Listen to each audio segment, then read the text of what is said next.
하나님 말씀입니다. 하나님 말씀은 구약성경 전도서 3장 1절로 8절까지의 말씀입니다. 전도서 3장 1절로 8절까지의 말씀 함께 봉독하시겠습니다.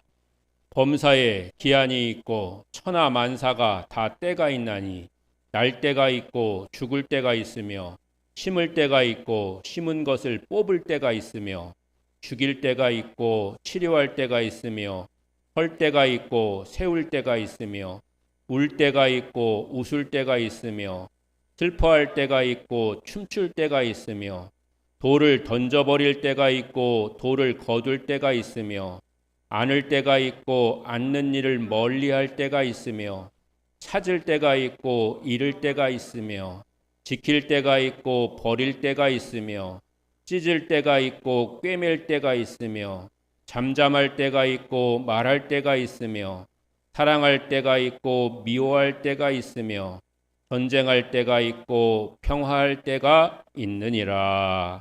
아멘. 호산나 할렐루야. 지난 한 주간도 분주하게 살아가신 여러분을 주님의 이름으로 축복합니다. 그리고 하나님께서 여러분에게 새 힘 주실 줄로 믿습니다. 지난 주간의 분주함 가운데 하나는 천안지방 연합성회가 있었습니다. 이번 연합성회에서는 영화를 소재로 말씀을 증거하는 그런 형식이었는데 특별하게 느끼신 분들이 많으셨을 것입니다. 좀 아쉬운 점이 있다면 영상이나 음향 시설이 좀 더 잘 갖추어졌더라면 내용 전달이 더 좋았을 것이다 라는 생각이 들었습니다. 강사님도 발음이 아주 또렷하신 편은 아니어서 아쉬웠습니다. 그에 비하면 우리 교회의 음향은 비교적 좋은 편이라는 생각이 듭니다. 교회 시설 가운데 사실은 가장 중요한 것 중에 하나가 음향입니다. 왜냐하면 신앙은 말씀으로 전달되는 것이고 믿음은 들음에서 나기 때문입니다. 또 말이라고 하는 것은 또 이렇게 전달되는 이런 도구로 또 형식으로 전달되는 것은 하나의 소통입니다. 그래서 정확하게 전달돼야 틀림이 없게 전달되는 것이고 그래야 실수가 없는 거죠. 어떤 때 얘기를 들어보면 어떤 소식에 대해서 전혀 몰랐다고 그러는 분들이 있어요. 광고 시간에 분명히 다 얘기를 했는데도 시간 지나고 난 다음에 자기는 전혀 몰랐다는 거예요. 그래가지고 어떻게 하겠어요? 못 들은 거를 나무래겠어요? 마이크가 잘못됐겠지. 말 못하는 스피커만 욕먹는 거죠. 그런 경우도 있습니다. 잘 듣는 게 중요합니다. 정작 여러분들은 잘 느끼시지 못할 수 있지만 말하는 사람은 음향에 대해서 매우 민감하게 영향을 받습니다. 음향이 원활하지 않으면 목소리를 더 높이게 되고 또 설교자에게 큰 부담이 됩니다. 그래서 음향의 중요성을 아는 교회들은 음향 설비에 적극적으로 투자도 하고 또 방송실 인력도 전문적으로 배치를 하는 것이죠. 근데 이 영상에 대해서는 조금 조심스러운데요. 오늘날의 시대가 영상의 시대이기 때문에 영상이 중요하기도 하고 또 어느 정도 필요한 것은 사실입니다. 하지만 이 영상이라는 것은 보여주는 장면만을 수동적으로 받아들이고 소비하는 거기 때문에 그 안에는 영적인 상상력이 자라기가 어렵습니다. 여기서 상상력이라는 것은 없는 사실을 만들어내려는 것이 아니고 자신에게 주어진 것을 내 것으로 만드는 과정을 말하는 거예요. 그런 면에서 듣는 것은 듣고 생각하고 되새김질하는 그런 과정들을 거치기 때문에 더 깊이 성찰하게 되고 자기 내면에 그것을 받아들이게 되는 거죠. 그러나 영상은 명확한 사실을 전달하긴 하지만 그냥 그 영상 본 거 자체로만 내가 받아들이는 거지 거기서 뭔가를 더 발전시키거나 내 삶에 적용이 돼서 내면화하기가 쉽지 않다는 것. 그리고 영상 장비도 교회마다 큰 차이가 납니다. 예를 들어서 교회는 아니지만 얼마 전에 저 천안 상거리 공원이 완성됐거든요. 한번 가보시기를 추천드리는데요. 거기 가면은 야외에 우리 교회만한 큰 모니터가 설치되어 있습니다. 깜짝 놀랐어요. 그것도 실내도 아니고 야외에 우리 교회 이 벽만한 이 가로 벽만한 그런 모니터가 설치되어 있는데요. 아마도 한국 교회 전체에서도 그만한 그런 영상 장비를 갖춘 교회는 아마 거의 없지 않을까 싶을 정도로 그렇게 큰 대형 영상 장비였습니다. 그럼에도 불구하고 이번 영화 설교를 들으면서 너무 좋다 막 이렇게 하시는 분들이 계실 텐데요. 아쉽게도 영화 설교를 하기 위해서는 그에 맞는 장비가 필요한 것이 우선이고요. 혹시 필요하면 목사도 바꿔야 될지도 모릅니다. 큰일이죠. 장비를 바꾸기 위해서는 여러분의 헌신이 필요한 거고요. 목사를 바꾸려면 하나님의 허락이 필요한 겁니다. 그러나 여러분 걱정하지 마십시오.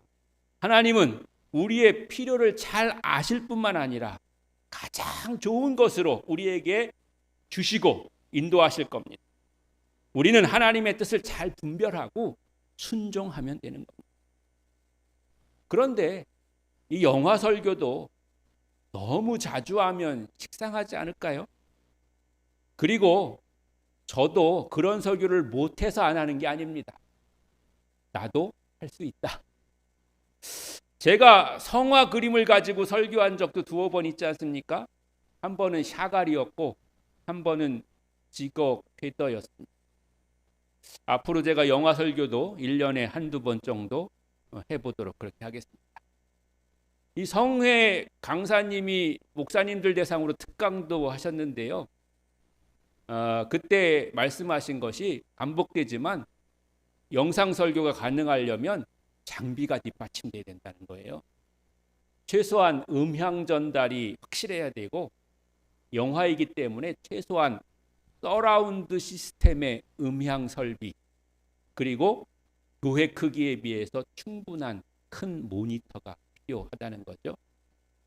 물론 그것만으로 다 되는 건 아닙니다. 그 장비들이 잘 작동하려면 콘텐츠를 다룰 수 있는 그런 소프트웨어와 전문 인력이 필요한 거죠. 현실적으로 그런 부분까지 신경 쓰기가 쉽지 않은 것이 사실입니다. 아무튼 간에 제가 한 번은 꼭 영화 설교를 할 거니까요. 그때를 기대하시면서 평상시엔 조금 부족하더라도 여러분 거기에 만족하시면서 은혜 받으시기를 바랍니다. 벌써 9월이에요. 오늘도 일찍 교회를 향하는 그런 길에 하늘이 높았고요. 바람도 신선했습니다. 새벽에는 찬바람이 제법 불기 시작했습니다. 논에 벼이삭이 여물기 시작해서 머리를 숙여갔고요. 또 익어가고 있습니다. 바야흐로 결실의 계절이고 날씨도 제법 좋은 계절을 지나고 있습니다. 그러나 이럴 때일수록 정신을 차려야 합니다. 그냥 흘러가는 대로 살다 보면 어느새 송구영신 예배 날이 내일이 되는 겁니다. 아니 벌써? 이렇게 생각하시는 분도 계실 텐데 지금이 9월하고도 하순을 바라보고 있습니다. 세월은 쏜살같이 유수같이 지나가는 것입니다. 그러므로 한 해의 마무리는 송구영신 예배 때 갑자기 하는 게 아니라 지금부터 준비해야 되는 거예요. 지금부터 차근차근 마무리를 시작해야 연말에 하나님 앞에서 더 온전한 열매를 드릴 수가 있습니다. 우리는 하루에도 수없이 시계를 바라보면서 삽니다. 약속 때문에, 일 때문에, 생활 때문에 늘 시계를 바라봅니다. 아마도 지금 예배를 시작하고서도 또 설교를 시작한 지가 이제 5분 정도밖에 안 지났는데 시간을 몇 번이나 확인한 분도 계실 거예요. 하지만 잊지 말아야 될 사실이 있습니다. 시계는 인간이 만들었지만 시간은 하나님께서 창조하신 것입니다. 오늘 본문 전도서 3장은 이렇게 말씀하십니다.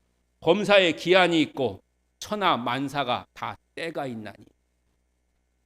이 말씀은 단순히 세상사에는 이런 일도 있고 저런 일도 있다라는 말이 아닙니다.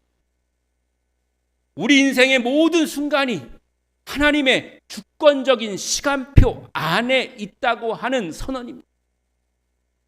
우리는 시간에 쫓겨 살아가는 사람이 아니라 시간을 주관하시는 하나님을 바라보면서 살아가는 사람들임을 잊지 말아야 될 줄로 믿습니다. 본문은 태어날 때와 죽을 때, 심을 때와 거둘 때 등 14쌍의 시간을 보여줍니다. 여기서 때라는 단어만 29번이 반복돼요. 이것은 인생의 모든 국면들을 시적으로 요약한 표현들입니다. 기쁨의 때가 있고 눈물의 때가 있고 시작할 때가 있고 마무리할 때가 있습니다. 전쟁의 때가 있고 평화의 때가 있습니다. 그러나 이 모든 것이, 이 모든 때가 하나님의 섭리 안에 있다. 시편 31편 15절은 말합니다. 나의 앞날이 주의 손에 있사오. 또 사도행전 17장 26절은 증언합니다. 하나님이 저희의 연대를 정하시며 거주의 경계를 한정하셨느니라. 그러므로 우리의 인생은 우연이 아닙니다. 또 부초처럼 떠다니는 그런 정처 없는 존재도 아닙니다. 명확한 목표와 분명한 향방을 가지고 하나님이 정하신 시간표를 따라 걷고 있는 것입니다. 여러분이 지금 가고 있는 길이 내 맘대로 가는 것도 아니고 또 그냥 흘러가는 것도 아니고 하나님의 계획과 인도하심 가운데 걸어가는 하나님이 예정하신 길임을 기억하시기를 바랍니다. 한 농부의 이야기를 들어보십시오. 봄에는 씨를 뿌리고 여름에는 잡초를 뽑으면서 기다립니다. 또 가을이 되면 풍성한 수확을 거둡니다. 그런데 여러분, 겨울 밭은 텅텅 비어 있습니다. 이때 농부가 열매가 없다고 불평한다면 얼마나 어리석은 일일까요? 인생도 마찬가지입니다. 지금이 씨를 뿌릴 때인지 기다릴 때인지 거둘 때인지 아니면 쉬면서 준비할 때인지 이것을 분별하는 것이 바로 지혜인 것. 시간과 때를 분별할 줄 아는 지혜로운 성도가 되시기를 바랍니다. 왜 제가 하나님의 때를 강조할까요? 그 이유는 하나님의 때와 인간의 때가 다르기 때문에 그렇습니다. 우리는 늘 지금 당장 빨리 뭔가 되기를 원합니다. 하지만 하나님은 언제나 가장 완전한 시간에 일하십니다. 우리랑은 틀리다. 또 우리를 인도하시는 분이 하나님이신데 때로는 우리가 하나님의 인도하심을 추월해서 살아갈 때가 있다는 거죠. 가나 혼인잔치에서 포도주가 떨어졌을 때 예수님이 어머님 마리아에게 이제 말씀하신 말씀입니다. 어머니가 예수님에게 포도주가 떨어졌으니 포도주가 있었으면 좋겠다. 어머니 마리아는 당신 아들인 예수님이 그런 능력이 있으심을 이미 아셨던 것. 그때 예수님이 이렇게 말씀하셨습니다. 내 때가 아직 이르지 아니하였나이다. 예수님은 인간의 요청이 아니라 하나님의 때를 따라 행하신 것입니다. 여러분, 내 때를 따라서 일하면 내가 해야 하고 내가 그 결과를 책임져야 되지만 하나님의 때를 따라서 순종하면 하나님이 인도하시고 하나님이 이끄시며 하나님께서 그 결과를 책임져 주실 줄로 믿습니다. 또 갈라디아서 4장 4절은 이렇게 말합니다. 때가 찼을 때 하나님이 그 아들을 보내셨다. 구약에 수없이 많은 메시아에 대한 예언이 있었습니다. 때가 참 그때에 너희에게 너희를 구원할 메시아를 보내주겠다. 이렇게 말씀하십니다. 그런데 그 예언의 말씀이 다 희미해지고 사라지고 이제 포기해 버릴 그때에 지난주에도 우리가 한번 말씀을 나눴던가요? 400년 동안 말씀이 희귀해지고 사라져서 이제는 더 이상 그들에게 말씀이 존재하기도 않았을 것 같은 그런 때에 그때에 예수님이 오신 것이죠. 그리스도께서 이 땅에 오신 줄로 믿습니다. 즉 인간이 바라고 원하고 필요할 때가 아니라 하나님이 계획하시고 하나님의 가장 정하신 때 또한 적당한 때 알맞은 때에 하나님은 그 뜻을 이루어 주시는 줄로 믿습니다. 십자가의 죽음도 부활도 성령 강림도 모두 다 하나님의 정하신 때에 이루어진 일들입니다.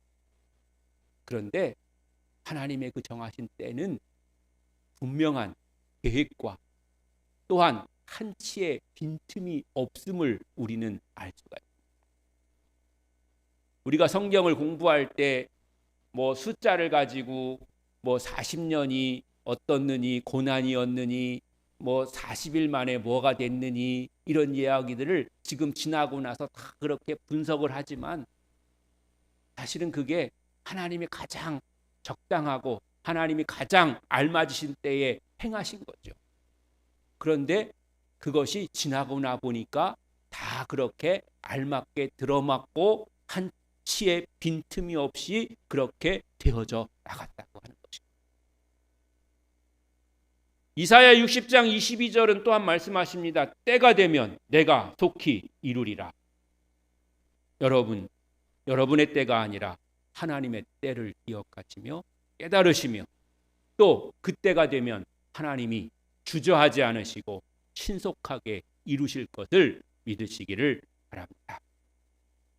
하박국 2장 3절도 이렇게 선언합니다. 비록 더딜지라도 기다리라. 지체되지 않고 반드시 응하리라. 아멘.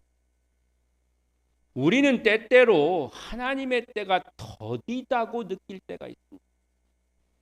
그러나 그것은 지체되는 것이 아니라 더 크고 선한 일을 하시기 위한 준비의 시간인 것. 조지 뮬러 목사님은 평생 고아들을 위해서 기도했고 어떤 기도는 50년이 지나서야 응답되었습니다. 그러나 그는 끝까지 포기하지 않았습니다. 왜냐하면 하나님의 때는 언제나 옳다는 믿음이 있었기 때문입니다. 여러분이 기도하는 것들 가운데서 아직도 이루어지지 않은 것들이 있습니까? 물론 때로는 그것이 내 욕심에 의한 기도였기 때문에 하나님이 포기하게 하신 것도 있을 수 있습니다. 그런데 어떤 거는 이거 분명히 하나님의 뜻인 것 같고 하나님이 하실 것 같은데 아직 이루어진 것이지 않은 것이 있다면 그것은 하나님의 때가 아직 이르지 않은 것입니다. 그리고 하나님은 그 때를 분명히 이루실 줄로 믿습니다. 예를 들자면 이런 겁니다. 가족을 구원하기 위해서 기도하고 있는데 뭐 10년 기도했는데도 어떤 분은 20년 기도했는데도 아직 이루어지지 않았어요. 근데 가족을 구원하겠다고 하는 그것이 내 욕심이 아니잖아요. 또 내가 나조차고 계획한 일이 아니잖아요. 그거는 하나님이 이미 정하신 뜻이고 계획이잖아요. 근데 그런 뜻이 분명하다면 우리가 포기할 필요가 없다는 거죠. 그리고 그것은 끝까지 기도해야 된다고 하는 거죠. 왜냐하면 하나님의 뜻은 분명히 이루어질 것이기 때문인 줄로 믿습니다. 때로는 빨리 이루어지면 참 감사하고 좋은 일이지만, 그러나 또 하나님의 때가 있기에 우리는 끝까지 기도할 따름이고, 때로는 그분을 구원하시고 그분을 하나님 앞에 나오게 하시는 것도 필요하고 중요한 일이지만, 하나님은 그런 소원과 계획 가운데서 나를 훈련시키시고 나를 새롭게 하시며 내가 하나님 앞에 온전하게 되도록 하나님은 우리를 이끌어 나가고 계시는 줄로 믿습니다. 그러니까 남들 변하는 게 중요한 게 아니라 내가 변하는 거, 내가 준비되는 거, 내가 하나님 앞에 온전하게 되는 것이 필요한 줄로 믿습니다. 본문의 마지막 구절은 이렇게 말합니다. 사랑할 때가 있고 미워할 때가 있으며 전쟁할 때가 있고 평화할 때가 있다. 세상은 변합니다. 또 사람도 변합니다. 그러나 하나님은 변하지 않으시는 줄로 믿습니다. 하나님께서 우리의 인생의 시간을 붙들고 계십니다. 빌립보서 4장 6절로 7절은 약속합니다. 같이 한번 읽어보시겠습니다. 시작. 아무것도 염려하지 말고 모든 일에 기도와 간구로 너희 구할 것을 감사함으로 하나님께 아뢰라. 그리하면 모든 지각에 뛰어난 하나님의 평강이 너희 마음과 생각을 지키시리라. 아멘. 또한 요한복음 14장 27절도 말씀합니다. 내가 주는 평안은 세상이 주는 것과 같지 아니하니라. 세상의 평안은 상황에 따라서 흔들립니다. 내가 많이 가진 것 같지만 더 많이 가진 사람이 오면 나는 가난한 사람이 되는 거예요. 내가 힘이 센 것 같지만 나보다 더 힘센 사람이 오면 나는 연약한 사람이 돼요. 세상은 이렇게 상황에 따라서, 상대에 따라서 바뀌게 마련인 것입니다. 그러나 하나님이 주시는 평안은 환경을 초월하고 또 우리의 상황과 무관합니다. 2차 세계대전 중에 런던이 공습을 당했을 때 한 지하실에 이런 낙서가 있었다고 합니다. 나는 나의 미래를 알지 못하지만 나의 미래를 아시는 하나님을 믿는다. 할렐루야. 무슨 말인지 아시죠? 전쟁의 한복판에서도 하나님을 신뢰할 때 참된 평안이 임했다고 하는 것. 때를 따라서 역사하시는 하나님을 신뢰하며 나가시는 여러분들이 되시기를 바랍니다. 여러분이 걸어온 시간은 하나님의 시간표 안에 있습니다. 여러분의 가정도, 목천 감리교회도, 또 지나간 날도, 지금도, 앞으로도 마찬가지입니다. 조급해하지 마십시오. 낙심하지 마십시오. 여러분의 걸음을 멈추시도 마십시오. 그러나 바라보십시오. 주님이 우리를 어디로 인도하시는지, 어떻게 인도하시는지 깨달을 수 있는 영적 눈이 열려야 될 줄로 믿습니다. 고린도전서 15장 58절은 이렇게 권면합니다. 항상 주의 일에 더욱 힘쓰는 자들이 되라. 이는 너희 수고가 주 안에서 헛되지 않을 줄 알미니라. 아멘. 눈물의 때가 지나가고 기쁨의 때가 올 것입니다.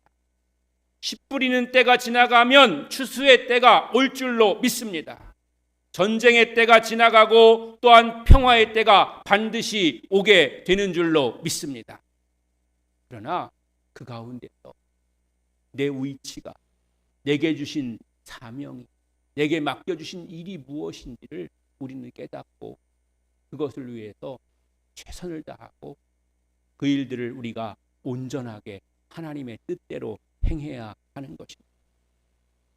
지금 제가 여러 때를 말씀드렸는데 그 때는 그냥 내가 잠자고 있을 때 오는 것이 아니라 하나님의 때를 분명하게 깨닫고 또 그 때를 어떻게 살아야 될지를 하나님께서 우리에게 말씀하실 때 그 말씀을 분명히 깨닫고 우리가 순종할 때, 실천할 때 하나님은 우리를 들으셔서 쓰시고 하나님의 좋은 열매를 거둬들이는 그런 추수자가 되게 해 주실 줄로 믿습니다. 지금 이제 우리는 2025년을 마무리하는 송구영신의 준비를 시작할 때입니다. 하나님께 우리의 시간과 마음을 맡기고 그분이 계획하시고 이끌어 가시는 대로 순종하여서 열매 맺는 하나님의 자녀들이 되시기를 바랍니다. 주님의 때를 신뢰하며 오늘도 믿음으로 살아가는 복된 성도 되시기를 주님의 이름으로 다시 한번 간절히 축원합니다.